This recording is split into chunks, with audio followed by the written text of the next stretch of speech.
Seja bem-vindo ao Seminário de Teologia e Vida Cristã, Palavra da Vida. Você está em mais um curso de teologia cuja proposta é fazer alargar o seu conhecimento na área teológica. Um curso descomplicado, contextualizado, provocativo, reflexivo e que faça sentido para a nossa vida cotidiana. Porque entendemos que não só a construção conceitual da teologia, respeitando as correntes da teologia construída nesses quase 2000 anos, mas isso só não é suficiente. Nós pretendemos que a partir do entendimento bíblico, dos conceitos esclarecidos, nós possamos reproduzir isso em uma espiritualidade no nosso cotidiano e nas relações. Seja bem-vindo a mais... Nós vamos iniciar hoje então a carta de Paulo, ou melhor, essas 3 semanas a gente vai estudar sobre as 3 cartas pastorais, né? Até agora a gente estava estudando as cartas de Paulo, mas elas todas sendo escritas para uma comunidade, grupo de irmãos, cada um nas suas localizações lá, cidades, lugares diferentes, onde era chamado das igrejas locais, né? E a partir de hoje então a gente vai estudar as cartas de Paulo, 3 cartas de Paulo que são direcionadas a uma pessoa, né? São chamadas de cartas pastorais porque é dirigido a pastores. Timóteo e Tito eram pastores, e também é denominado de carta pessoal, né? Porque também é escrito para uma pessoa. Como é também Filemão. Depois a gente chega lá em Filemão. Filemão nós não estudamos Filemão? Eu nem lembro mais. Meu Deus do céu, que coisa, hein? Não. Filemão ele está antes ali de Hebreus, né? Acho que entre Hebreus é Tito, né? Tito e Hebreus. Aí Filemão está no meio, é verdade. As 4 semanas, se Deus quiser, a gente chega lá. Que também é uma carta direcionada a uma pessoa, né? Embora essas pessoas ali que recebem a carta, elas são as responsáveis pela igreja lá de Colossos, né? Que é Filemão. Mas enfim, só para falar que agora essas cartas elas têm essas características diferentes das demais, aquelas que até aqui a gente estava estudando, porque eram direcionados às comunidades, né? Seus problemas, né? De convivência, enfim. Mas tem essa peculiaridade aqui. Irmã Vanessa, você enviou lá no grupo, né? Aquelas... eu não sei se você quer que eu explique lá aquelas 2 passagens ou se você quer fazer uma pergunta em cima daquelas passagens que você compartilhou com a gente lá. Como que a gente faz? Não, pastor, eu queria que você fizesse um comentário sobre aqueles textos. Vamos lá então, tá certo. Só para os demais irmãos aí, de repente alguém não está acompanhando, né, o grupo, não acompanhou lá, né, ou quem vai assistir o vídeo aqui de repente não tem acesso, é o capítulo 1, né, o verso de número 20. Opa, vamos aqui que está chegando mais uma aluna e ela já pega também aqui essa explicação. Uma Helenuce está chegando com a gente aqui, coisa boa. Deixa ela só completar a conexão dela aqui que a gente já entra aqui explicando então, né? Vamos lá, bora lá, irmã Helenuce, coisa boa. Chegou? Paz, amada, bem no comecinho ainda, tá? Então vamos lá, é só se ajeitar aí. Quando conseguir se ajeitar aí, pegue a Bíblia em 1 Timóteo, né? E aí acompanha aqui, tá? Então o que eu vou fazer agora é explicar, né? Fazer uma breve explicação, um breve comentário nessas 2 passagens. A primeira é capítulo 1, tudo em 1 Timóteo, né? Capítulo 1, versículo de número 20, né? Entre esses foram Himeneu e Alexandre, os quais entreguei a Satanás para que aprendam a não blasfemar. Bom, eu vou explicar então assim, quem eram esses homens, né? E o porquê que Paulo ele dá essa recomendação brusca, bruta, né? E aí se tiver mais alguma coisa, tá? Que eu não abordar aqui e quiser saber, aí você faz a pergunta agora. Mas vamos lá. Então, para a gente entender quem eram esses 2 homens, a gente precisa ler aqui em 2 Timóteo, aliás, estamos em 1 Timóteo, a gente precisa ler 2 Timóteo, tá?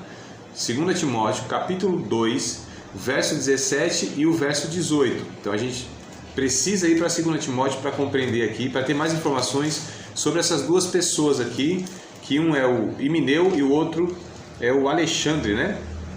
É um nome bem comum, inclusive, que a gente tem, né, no nosso país, Alexandre. 2 Timóteo 2, 17 e 18, diz assim, ó: a palavra desses roerá como gangrena, entre os quais são Himeneu e Fileto. Então olha que aparece mais um aqui, né? Os quais se desviaram da verdade, dizendo que a ressurreição era já feita, e perverteram a fé de alguns. Ainda em 2 Timóteo, agora no capítulo 4, versículo 14, então ali a gente viu outra menção de Paulo ao tal do Himeneu, agora ao Alexandre, capítulo 4, verso 14. Alexandre, o latoeiro, olha, ele trabalhava com ferro velho, tá certo? Né? Latas. Causou-me muitos males, o Senhor lhe pague segundo as suas obras.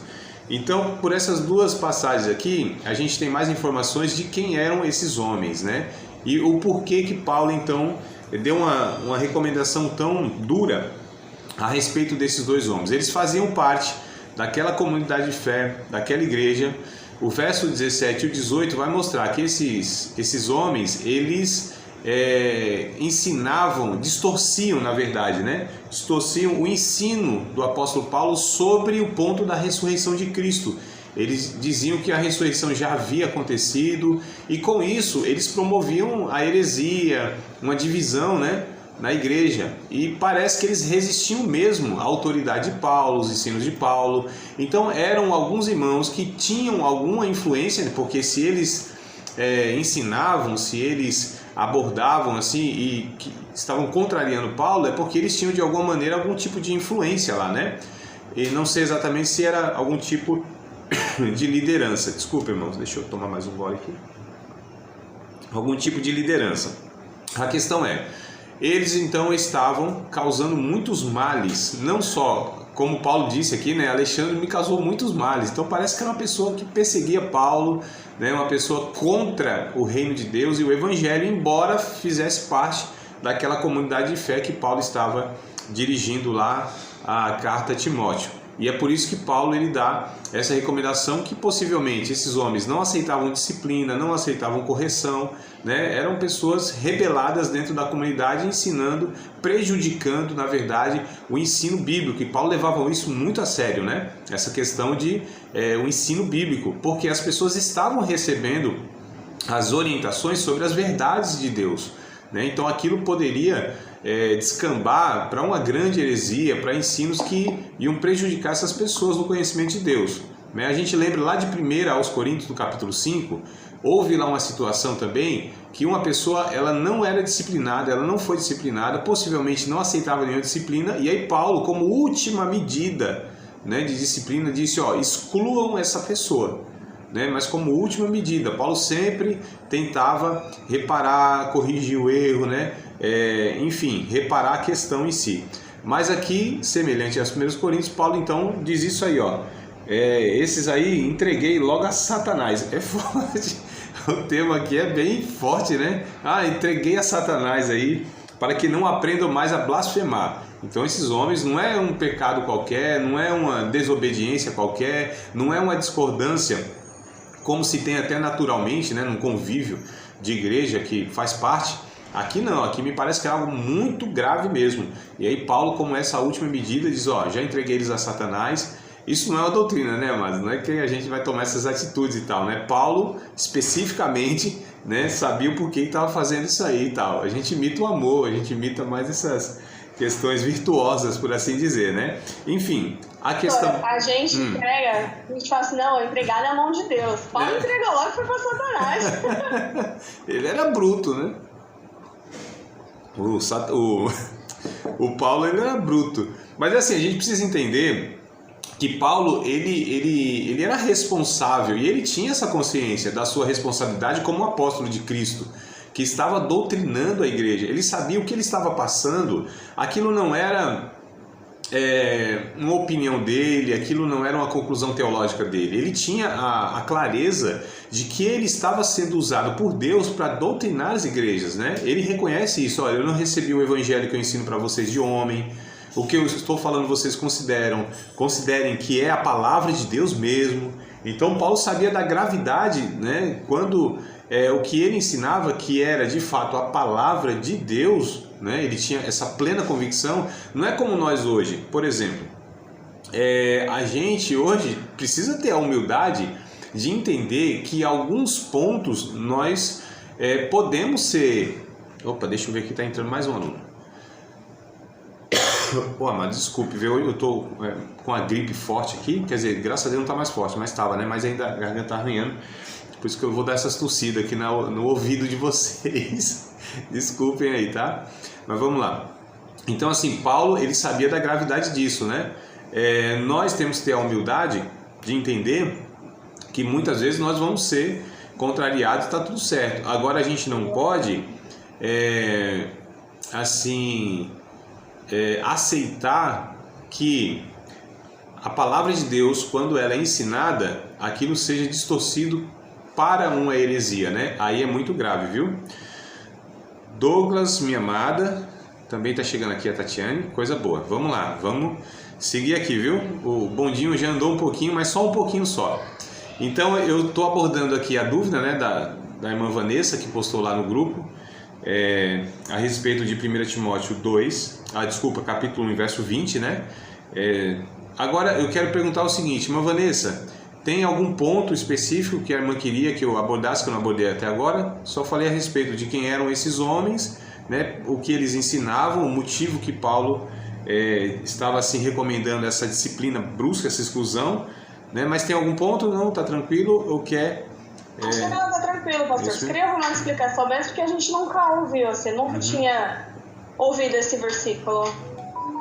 E aí aparecem uns nomes, né, que a gente não sabe exatamente quem é ou por que foi mencionado, né? Isso é muito importante, vocês tirarem dúvidas assim, perguntar, porque possivelmente eu não ia comentar sobre esses homens, possivelmente, né?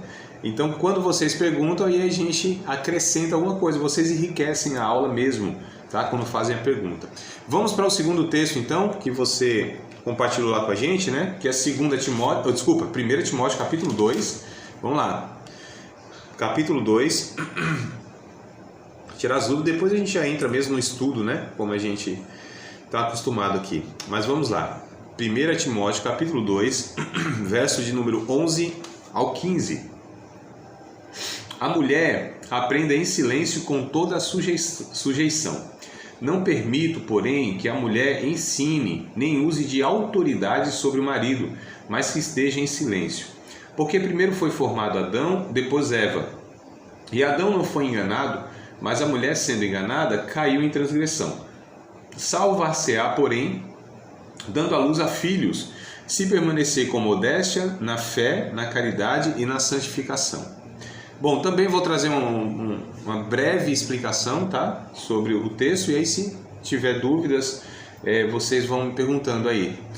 O que acontece? Bom, aqui nos dias de hoje isso é mal visto, né? Porque há uma luta muito grande sobre a questão do machismo e o feminismo, né? Essa questão assim, que você tinha um extremo antes, que era o machismo. O homem pensava que ele poderia fazer o que quisesse com a mulher, né? E às vezes até pegava textos bíblicos para apoiar isso. E a Bíblia, ela não apoia nenhum tipo, amados, de pensamento machista. O que é o pensamento machista? É que o homem, ele tem mais direito, né, do que a mulher. É que o homem pode fazer coisa, oprimir a mulher, por assim dizer, tá? Esse é o pensamento machista. Isso é antibíblico. O pensamento feminista é o oposto. A mulher foi tão oprimida na história que agora ela quer oprimir, né? No sentido que eu estou falando mesmo, porque assim, ambos têm tanto pensamento... Ô irmãos, calma aí. Me desculpem, viu? O negócio tá ruim aqui hoje, né? Vamos lá. Vamos chegar no fim desse negócio aí. Oi, irmã Tatiana, quer trocar comigo? Porque você não tá tossindo, eu tô tossindo, tô tomando isso aqui, ó. O seu acho que é melhor que o meu. Vamos lá. Deve ser aí uma coisa quente, né? O que acontece? Você tem algumas abordagens que são legítimas, tá certo? De todo esse pensamento feminista, né? Do movimento feminista, que é a valorização da mulher, que a mulher tem alguns direitos, né, sociais, como o homem tem. Então, não estou falando que tudo não presta, não é isso. Agora a gente vê um extremo, né, como tinha no machismo, também tem no feminismo. que é a seguinte, que a mulher, ela quer ser igual ao homem, por exemplo, na liderança. Ela quer ser igual, ela não é igual ao homem, e não, por não ser igual ao homem, não é inferior a nada. O homem também não é igual à mulher em uma série de pontos, e Deus nos criou assim, com essa diversidade, com uma complementariedade, amados, tá certo? Eu entendo que a Bíblia, ela nos ensina, a partir da criação, que Deus cria a mulher para completar o homem e o homem para completar a mulher. A gente chama isso de complementarismo, né? O homem não é sem a mulher não é sem o homem. Então, de onde veio a mulher?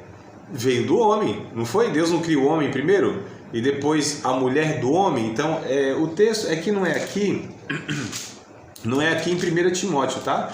Mas em 2 a Timóteo, olha que coisa interessante, né? Que Paulo ele dá uma continuidade de alguma maneira. Vamos ver aqui se a gente acha rapidinho esse texto, tá? De Paulo, né? Opa, e agora? Será que eu não vou achar? Rapaz. Porque Paulo diz o seguinte, bom, amados, se eu não achar, eu vou narrar, tá? Vou narrar o texto, que o texto eu sei de memória, só me fugiu a memória da referência, né? Mas o conteúdo eu lembro. Paulo ele vai dizer, se vocês lembrarem, inclusive aí me ajuda, tá? Paulo vai dizer que o homem não é sem a mulher e a mulher não é sem o homem. Por quê? Porque a mulher veio do homem, ele está se referindo à própria criação, né? Vem do homem nesse sentido. E o homem, ele nasce da mulher, ou de uma mulher, né? Então Paulo está aqui mostrando, né, com esse texto, que não tem essa questão que um é maior ou é melhor do que o outro, tá? Nem maior e nem melhor. Ambos, eles são interdependentes, quer dizer, um depende do outro, na criação e na relação também, né? Então você não tem um superior e um inferior. Não há essa ideia na Bíblia. Quando Paulo, por exemplo, ele vai lá em Efésios capítulo 5, falar sobre essa relação de submissão, né, que tanta gente fala, né? A mulher tem que ser submissa ao marido, e aí só fala isso, né? Mas a gente vê lá no texto que a submissão é mútua, e a submissão não é entendimento de subserviência, onde um se submete ao outro sem direitos a nada, sem voz, sem vez, não é isso. Esse conceito todo, ele é humano, hierárquico, humano, ou mundano, melhor dizendo, né? Porque a Bíblia, ela fala de submissão como papéis a serem desenvolvidos, né? Sub, embaixo, missão é tarefa. Então, debaixo de uma tarefa. Eita, Jesus! Tava bom até agora, não sei porque deu esse enrosco aqui. É que a gente vai falando, né? Me desculpem, tá, amados? Se tá, eu tento tampar aqui, mas com certeza sai o barulho no ouvido de vocês, né? Vamos lá. Então, só pontuando isso, tá? Pra gente entender mais ou menos assim que Paulo, ele não é machista, que Paulo não está aqui incentivando a opressão do homem contra a mulher, não é isso. Mas é bem interessante aqui nesse texto que Paulo está falando da criação, olha só, porque ele pega o Adão, né, como exemplo. Então, nesse texto, a mulher aprende em silêncio com toda a sujeição. Não permite, porém, que a mulher use de autoridade sobre o marido, nem que ensine. Paulo, ele não reprova na igreja local o papel da mulher de profetizar, de orar e de ter as suas funções. Lá em 1 aos Coríntios, no capítulo 14, Paulo inclusive mostra lá, né, mulheres profetizando, orando, falando línguas estranhas, etc e tal.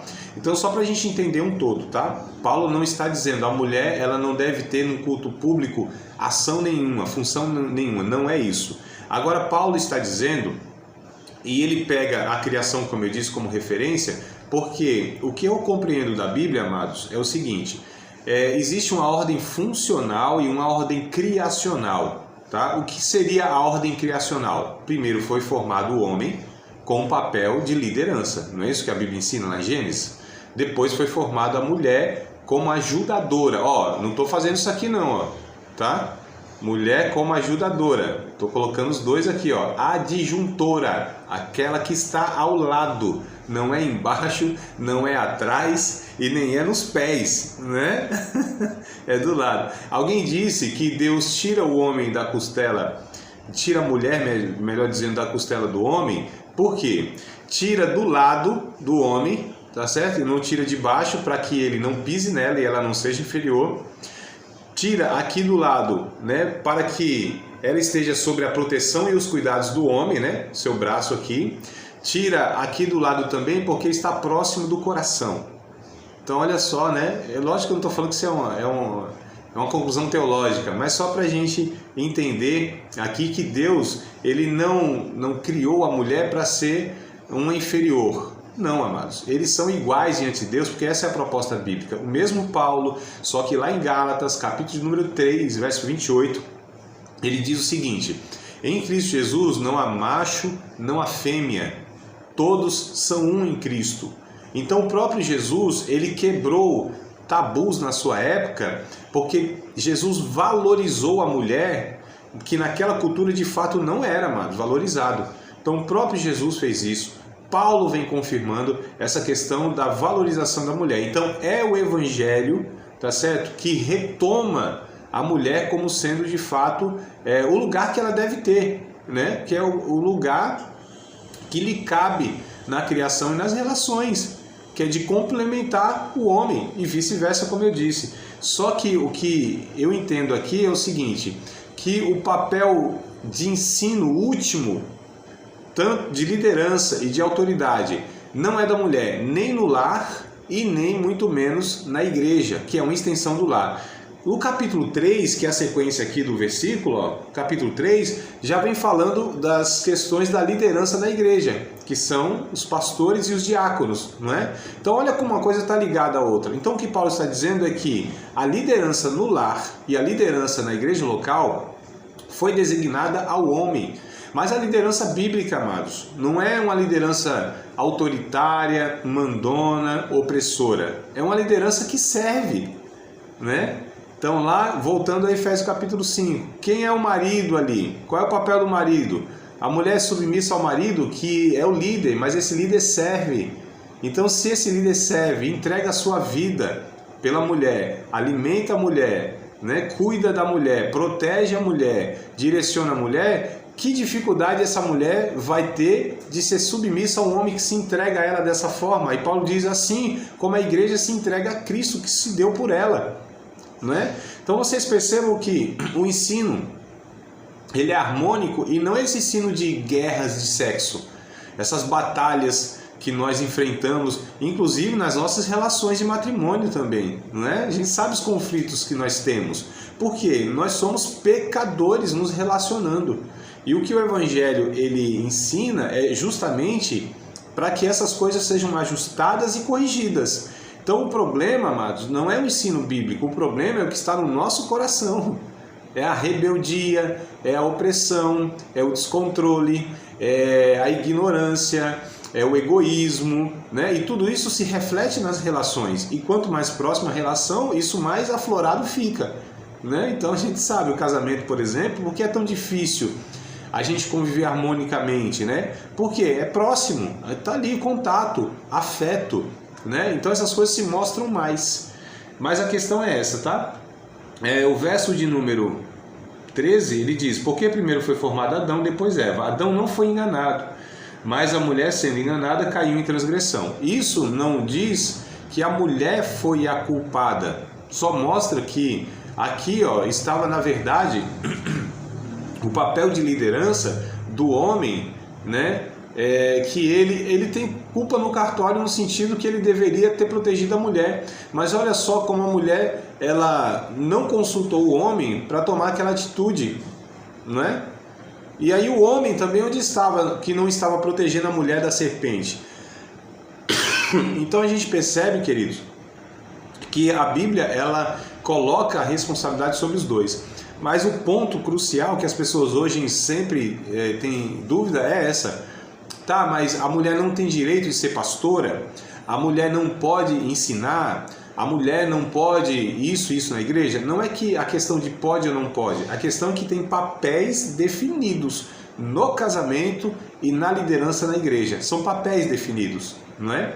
A mulher pode pregar? Sim, claro que prega. A mulher pode profetizar, orar, ser líder, como nós temos diversos departamentos que mulheres lideram, né? O que Paulo se refere é em uma igreja local, o líder último aí não é a mulher. Por quê? Porque na criação a mulher não tem o papel de exercer autoridade sobre o marido, né? Ou sobre os homens, como sendo esse líder último. E como eu disse, Paulo trata sempre essa questão muito próxima de estrutura no lar, né, na família, e ela se reflete na igreja, que é uma grande família. Tanto é que o capítulo 3 dá essa continuidade aqui que a gente vê, né? Aí o verso 15, a mulher vai ser salva, porém dando à luz a filhos, se permanecer na modéstia, fé, caridade e santificação. Se Paulo está se referindo à mulher trazendo à luz, né, lá o capítulo 3, verso 15 de Gênesis, né, que Deus disse, olha, da semente da mulher nascerá um que esmagará a cabeça da serpente. Se Paulo está se referindo a esse contexto de Gênesis, então a mulher, a sua missão como mãe no mundo traria a salvação para a humanidade. Olha que coisa interessante. Hoje, como eu disse, nessa questão muito do feminismo, né, nos seus exageros, o desprezo pelo papel da maternidade como sendo algo menor, né? Não, a mulher ela tem que sair de casa, tem que ser a profissional e tudo mais. Claro que tem, isso aí a Bíblia ensina desde lá de Provérbios 31, por exemplo, mostrando que a mulher virtuosa trabalhava fora, administrava. O problema não é esse. Só que qual é a missão principal da mulher? Isso, amados, como eu vou dizer, eu não sei se teria outro exercício na vida, outra coisa mais sublime do que gerar uma criança, um filho, dar continuidade à humanidade, à existência. Meu Deus do céu, será que uma mulher engenheira, advogada, presidenta, né? Será que esses papéis, essas funções e tantas outras teriam mais valor do que dar continuidade à existência da humanidade, que é só a mulher que pode fazer isso? A gente não gera, a gente não engravida, a gente não fica buchudo. A gente fica buchudo por outro motivo, né? Barriga cresce por outras coisas. Brincadeiras à parte, mas a questão assim, a maternidade, ela é fundamental na existência e na estrutura social. É a mulher que alimenta o filho, é a mulher que ensina. Vocês sabiam que a criança até chegar à universidade com seus 17, 18 anos, ele passou muito mais por mão de mulheres, a própria mãe, na creche, na escola, as apresentadoras de programas infantis, tudo mulher, são tudo mulheres, quem dá uma referência absurda, que ensina, né, a criança. Então isso é fundamental, a Bíblia valoriza essas coisas. O grande problema é que a nossa sociedade moderna, ela despreza, né, como sendo isso de inferior, isso não é importante. Mas a maternidade, amados, é algo assim, por Deus, né, dado como uma dádiva à mulher. Mas a questão não é a mulher ter filhos, né? Mas no seu papel, na sua missão principal de mãe no mundo, junto com a simplicidade, a fé, o amor e a santificação, a vida piedosa, essa mulher também teria salvação se permanecesse assim. Bom, essa é uma explicação básica, rápida, e eu pontuei isso aqui, né? Aí eu não sei se vocês têm alguma dúvida a respeito do que eu falei, ou quer comentar alguma coisa, digam aí, abra o microfone, falem alguma coisa. Tá tudo certo? Tá? Então tudo bem. Então era mais ou menos aí as dúvidas que tinha dos dois textos, irmã Vanessa? Tranquilo mesmo? Então tá bom, vamos lá. Vamos ver se a gente consegue aqui então extrair de outras passagens, né? Alguma coisa, à medida que eu for falando aí, vocês perguntem, tá? Aproveite que a gente está ao vivo aqui para perguntar na hora, né? Mas lógico, você viu como é bom? Ó, como rende aqui a pergunta que vocês fizeram lá, né? Antes da aula, já dá aqui um incremento bom. 1 Timóteo é o que nós estamos estudando, né? Eu coloquei aqui a igreja local saudável, e a gente vai ver o porquê. É Paulo quem escreve, então quem escreve? Paulo. Né? O que ele escreve? Né? Ele escreve uma carta de conselho a Timóteo, tá? Que estava em uma missão para Paulo em Éfeso. Então Paulo, ele enviou Timóteo, um discípulo do próprio Paulo, um jovem, né? Que Paulo ganha para Cristo, identifica uma vocação pastoral nele, discipula ele e envia ele para essa cidade de Éfeso. Então ele se torna pastor lá nessa cidade de Éfeso, tá? Onde foi isso, né? Onde era Éfeso, na verdade? Onde hoje é a chamada Turquia, só para a gente entender, né, de que região a gente está falando. Hoje a atual Turquia é a Éfeso daquele tempo lá, tá certo? Deu uma travadinha aí, mas acho que voltou, né? Isso aí foi mais ou menos no ano de 64, tá? Ano de 64. Por quê? Qual o motivo de Paulo escrever essa carta aqui? Para corrigir problemas, né, na igreja e restaurar a saúde espiritual. O propósito dessa carta é exortar e encorajar, você já sabe, né? O próprio Timóteo a respeito do seu ministério e da sua vida pessoal. Então, porque ele era jovem, amados, ele enfrentava algumas crises lá, né? Algumas dificuldades, resistências, né? A gente vai ver mais para frente um pouquinho, que algumas pessoas, eles não estavam querendo aceitar a liderança de Timóteo pelo simples fato de ser uma pessoa mais jovem. Até hoje se tem, né, esse preconceito, essa resistência dos mais antigos, por assim dizer, os mais velhos, às vezes de aceitar uma pessoa mais nova orientando ela, aconselhando ela. Não tem essa dificuldade até hoje, amados? Eu me lembro, hoje não, né? A barbinha tá branca aqui, ó. Cadê esse lado aqui? Tá mais branco, ó. Tá mais branco aqui, ó. Aí, hoje as pessoas olham a barbinha, por isso que eu deixo a barba aqui. Sem a barba também a cara de menino novo, mais ou menos, né? Mais ou menos. Mas a questão eu comecei a ensinar, de fato, a teologia há 15 anos atrás, né? E ensinava em escola bíblica há 22 anos atrás. Então ainda era um jovem ainda, né? Mas ensinava anciãos, pastores, pessoas já aí com a estrada, né? E eu encontrava uma certa resistência, às vezes preconceito e aquela coisa toda, né? Porque era novo. Então eu me lembro que eu cheguei numa sala de teologia, acho que isso é mesmo, 13, 14 anos atrás, não sei. E aí cheguei na sala de teologia e aí perguntaram, o professor não veio hoje? Eu disse, acho que sou eu, hein? Né? Então vira um menino novo, aquela coisa toda. E a gente percebe que isso até hoje perdura ainda, né? Mas vamos lá, amados. Tá tudo tranquilo para vocês aí? Tá dando uma travada aqui na imagem. Tá? Então vamos prosseguir aqui. Hoje não tá enroscado aqui, né? O professor tá tossindo mais do que o cachorro, que é aquele cachorro que fica tossindo. Tá travando tudo aqui, mas vamos lá. Dá para ir? Vocês pararam assim na pose? Pararam na pose? Exortar também, né? O propósito que eu estou falando, tá? Exortar Timóteo a defender a pureza do Evangelho, né? E seus santos padrões, tá? Da corrupção causada, né, pelos falsos mestres. Então a gente já viu, né? Nós adiantamos um pouco a questão dos falsos ensinos, dos falsos mestres, que era o tal do Alexandre, como que é o nome do outro? Himeneu Alexandre, né? E depois Paulo falar que um tal de Fileto também. Os nomes feios, né? Só os nomes já era para ser excluído do Rod Member. Tô brincando. Então vamos lá. Também, terceiro propósito, dar a Timóteo instruções a respeito de vários assuntos e problemas de Éfeso, né? Então Paulo estava escrevendo essa carta com todos esses propósitos aí. Em 1 Timóteo, nós lidamos com um X da questão da igreja local. Olha que coisa interessante, né? Com a ênfase de que olha, aguardem isso aqui que eu acho muito interessante, um parâmetro, né?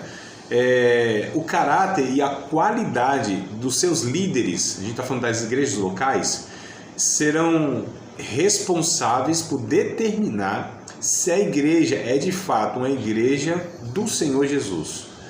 É a qualidade desses líderes, o caráter desses líderes é que vão determinar se aquela igreja ela é uma igreja ou vai ser uma igreja ou continuará Jesus, uma igreja séria, uma igreja sadia, né? Então olha que coisa interessante aqui, que a gente percebe que a Bíblia nos mostra a importância de líderes sérios.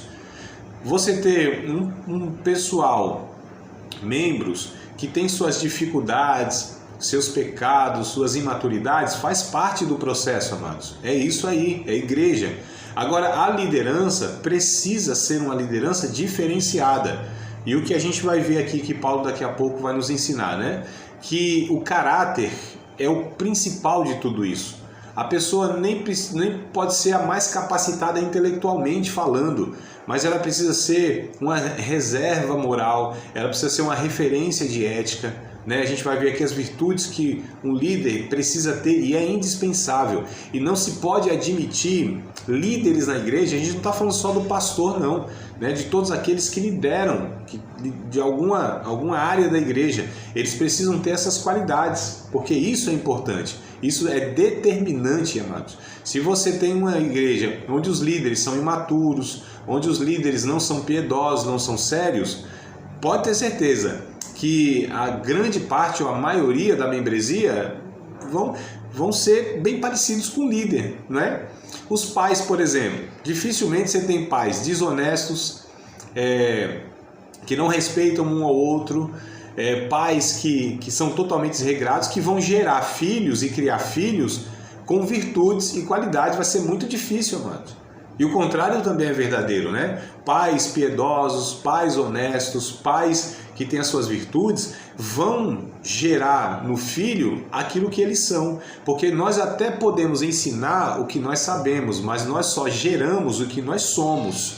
Então, se eu não sou um discípulo de Cristo, eu não posso gerar um discípulo de Cristo. Eu, como professor, eu tenho um conteúdo, né, por assim dizer, intelectual, eu tenho conhecimento e eu posso transferir para vocês esse conhecimento, eu posso ensinar o que eu sei.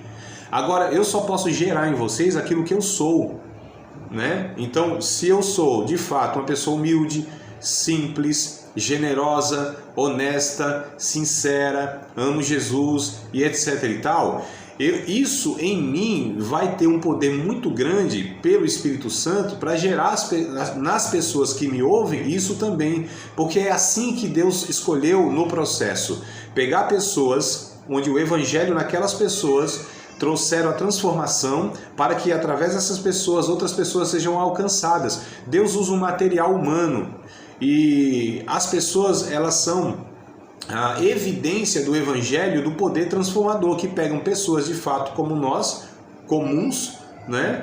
E gera as virtudes em nós, que somos pecadores. Então os líderes devem ser a prova da graça de Deus, da misericórdia de Deus, do poder transformador de Deus na vida de uma pessoa. E isso tem um impacto na vida dos outros que são liderados, né, amados? Vocês estão compreendendo mais ou menos como é a tônica do negócio? E é o que Paulo ele vai abordar nessa carta aqui. Mas vamos lá, capítulo 1, verso 3 ao 11. Vou fazer uma divisão aqui. Vou dividir a carta em 5 pontos, tá? Talvez não dê tempo, né, da gente terminar, mas não tem problema, a gente continua na outra aula, se for o caso. Mas vamos lá, em 5 partes eu vou dividir essa carta aqui de 1 a Timóteo. A importância da sã doutrina. Esse é o primeiro título que eu estou colocando aqui, tá? A importância vital da doutrina sadia, né? Ou sã doutrina. O capítulo 1, do verso 3 ao 11, diz assim, ó, vamos ler juntos aí, vocês acompanham na Bíblia de vocês. Como te roguei, quando parti para a Macedônia, que ficasse em Éfeso, para advertires alguns que não ensinem outra doutrina. Nem deem as fábulas ou as genealogias intermináveis, que mais produzem questões do que edificação de Deus, que consiste na fé. Assim o faço agora. Ora, o fim do mandamento é a caridade, é o amor, né? De um coração puro e de uma boa consciência e de uma fé não fingida. Verso 6. Do que, desviando-se alguns, se entregaram às vãs contendas, querendo ser doutores da lei e não entendendo nem o que dizem nem o que afirmam.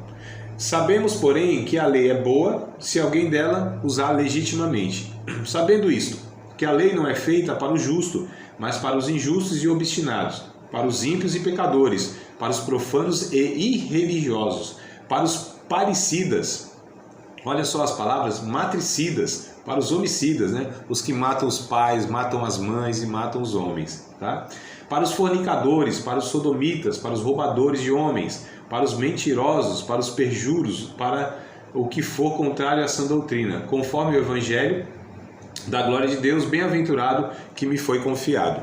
Então Paulo dá uma razão importante, né, pela qual Timóteo deve confrontar aqueles que ensinam falsas doutrinas, nesse trecho aqui. A verdade de Deus vai produzir amor, né, que procede de um coração puro, de uma boa consciência e de uma fé sincera. É o que ele fala aqui, principalmente no verso 5, ele enfatiza isso, né? A falsa doutrina promove controvérsia e incredulidade. Então, olha só para a gente entender aqui nesse primeiro trecho, essa importância de ensinar a doutrina correta. Paulo vai dizendo, esse negócio de ficar debatendo com coisa que não provém, não procede, né, da verdade de Deus. Essas pessoas que querem ser doutores, discutir um monte de coisa, eles mais promovem essas divisões, não entendem nem o que falam, querem ser doutores e tudo mais. Olha só que a gente tem alguns casos assim, né? Gente que quer discutir um monte de coisa que vai gerar mais contenda. Paulo diz, foge dessas coisas, essas genealogias intermináveis, sabe? Quer debater um monte de coisa que não gera fruto nenhum na vida cristã, né? E é interessante aqui, no segundo momento, do verso 12, né, até o 17, ó, eu li até o 11, né, a importância, então, de ensinar mesmo, né, a doutrina e que gera isso, tá? Então, amados, preste atenção aqui, ó. Vocês fazem curso comigo, né? Alguns já estão bastante tempo, outros têm menos tempo. A gente está fazendo um tipo de curso, vocês já fizeram outro, né? Uma teologia mais técnica, por assim dizer. Aqui é uma coisa mais tranquila, onde a gente tenta extrair, né, entender a Bíblia, é claro, mas extrair coisas mais simples para a nossa vida. Enfim, o que eu quero dizer é o seguinte, o conhecimento que a gente tem bíblico, as pregações, os ensinos, os cursos que a gente participa, os livros que a gente lê, eles precisam gerar em nós a fé verdadeira, precisam gerar em nós virtudes do Espírito Santo, frutos de Deus em nossa vida, nos tornar mais parecidos com Cristo, que a gente possa ser mais humano, que a gente possa ser mais sensível, que a gente possa ser pessoas que de fato não são religiosas, né? Porque a gente sabe que a religião ela endurece o coração do homem, né? E leva esse homem a pensar que ele é melhor do que os outros. Então, se aquilo que a gente ouve, se o que eu ensino não trouxer esse conteúdo para transformar as pessoas parecidas com Cristo, isso não vale a pena. São ensinos fúteis, às vezes dá um ar de espiritualidade ou de sabedoria, mas não tem a finalidade que o Evangelho tem, né? Que é transformar pessoas à semelhança de Cristo. Aqui. Bom, queridos, aqui ainda no capítulo 1, vamos ler o verso 12 ao 17, 12 ao 17, ó. E dou graças ao que me tem confortado, né? A Cristo Jesus, Senhor nosso, porque me teve por fiel, pondo-me no ministério. A mim, que dantes fui blasfemo e perseguidor e opressor, mas alcancei misericórdia, porque eu fiz ignorantemente na incredulidade. E a graça do nosso Senhor superabundou com a fé e amor que há em Jesus Cristo. Esta é uma palavra fiel e digna de toda aceitação, que Cristo Jesus veio ao mundo para salvar os pecadores, dos quais eu sou o principal, Paulo dizendo, né? Então, nesses parágrafos seguintes aqui, Paulo mostra que ele mesmo, né, ele já foi um pior dos pecadores, e inclusive perseguidor, né, um homem insolente, mas a mensagem do Evangelho, do amor e da graça de Deus transformou completamente. Então, olha que coisa interessante como Paulo ele vai mostrando que o Evangelho, a mensagem de Deus, ela transforma vidas, né? E é isso que Paulo quer que Timóteo faça, exerça, ensine, pregue a verdade de Deus, o Evangelho de Cristo, que transforma as pessoas, né? A dinâmica do cristão, ele vem do fato de que ele sabe que pecado não é só violar a lei de Deus aqui, né? Mas também partir o coração de Deus.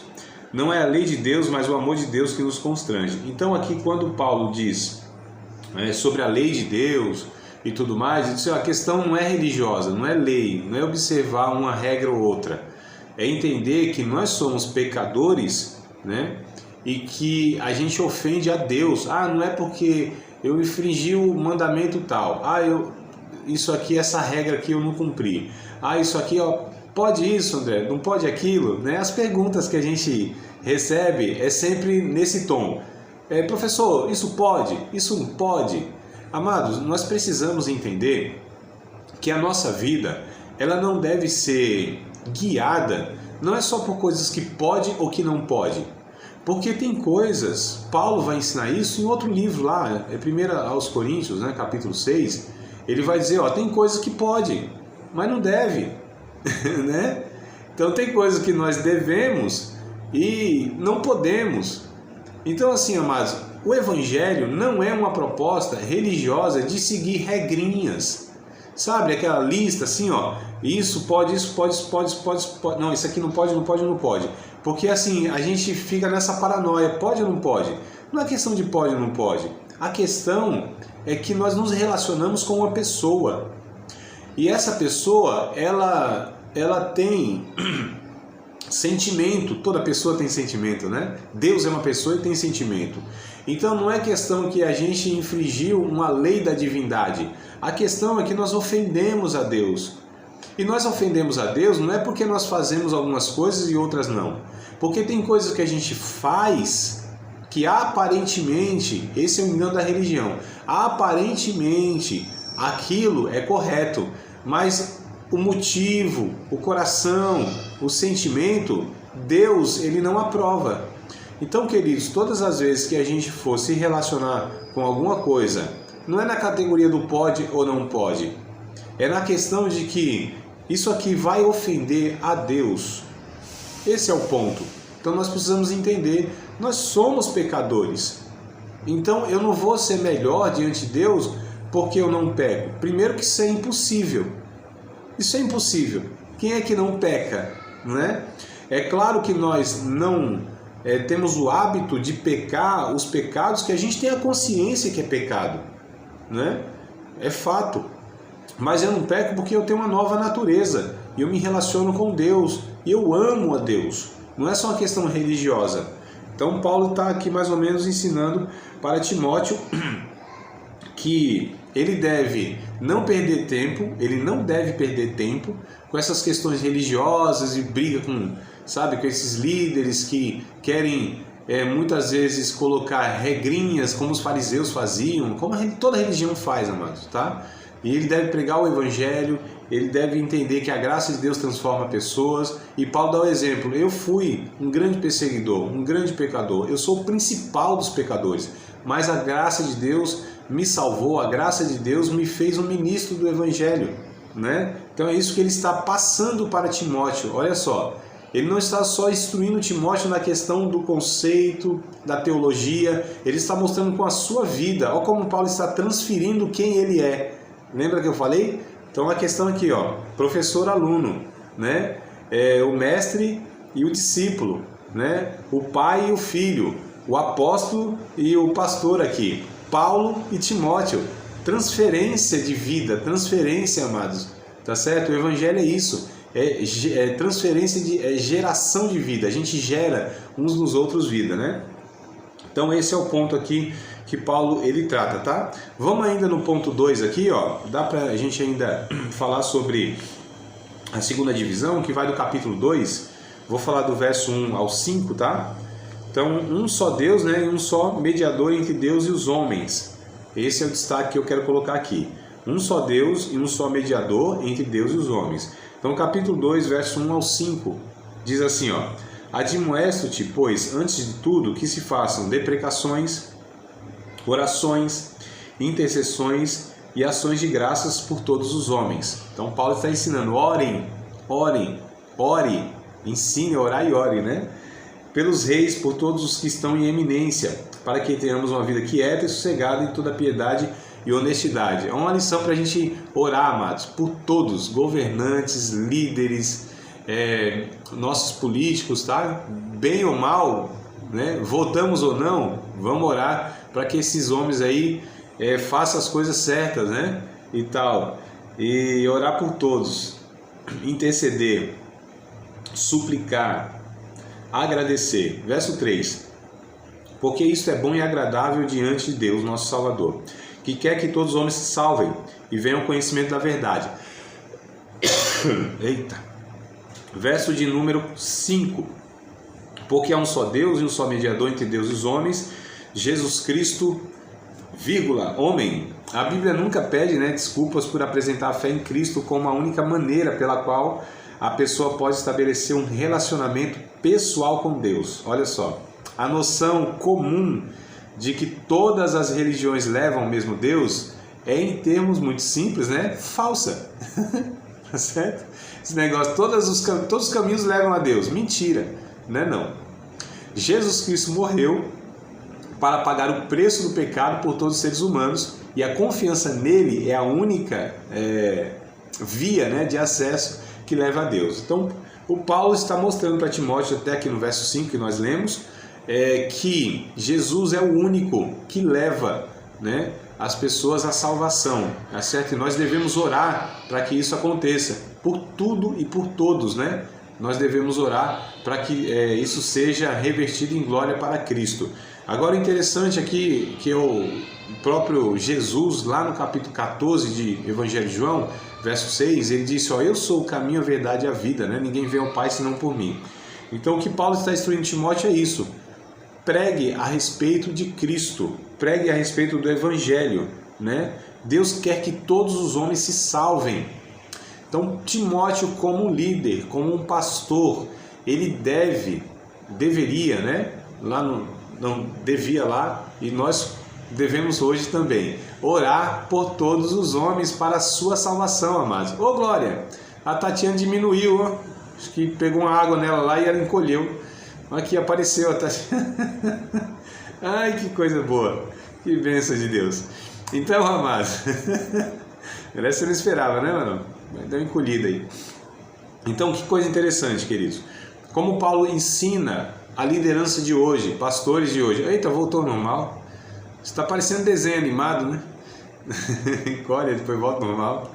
Voltou ao normal ali. A Xerox ampliada. Mas vamos lá, amados. É só para a gente encerrar aqui a reflexão de hoje, né? Depois, na semana que vem, a gente continua aqui o mesmo livro, tá? As outras partes, né? Então, essa é uma lição também que eu acho importante para a liderança de hoje, né? Nós, cristãos comuns, por assim dizer, e os pastores, né? Nessa guerra que a gente vê líderes que muitas vezes, nessa questão política, né? Esse ano a gente vai ter isso aí, a gente precisa orar, intensificar a oração e orar para que Deus salve, para que Deus tenha misericórdia, né? Das autoridades, da liderança, que eles possam ser salvos. Então, o nosso papel como homens e mulheres de Deus é interceder para que os homens sejam salvos. Você acabou de participar de mais uma aula de um dos nossos cursos, Seminário de Teologia, Vida Cristã, Palavra da Vida. Espero que tenha te abençoado, não só alargado o seu conhecimento teológico, mas que tenha também atingido o teu coração para que você possa, a cada dia mais, reproduzir a vida de Deus nas suas relações cotidianas. Se você ainda não é aluno oficial de um dos nossos cursos, se inscreva aqui no contato que vai aparecer do WhatsApp. Também nos siga nas redes sociais, se inscreva no nosso canal, compartilhe à vontade e Deus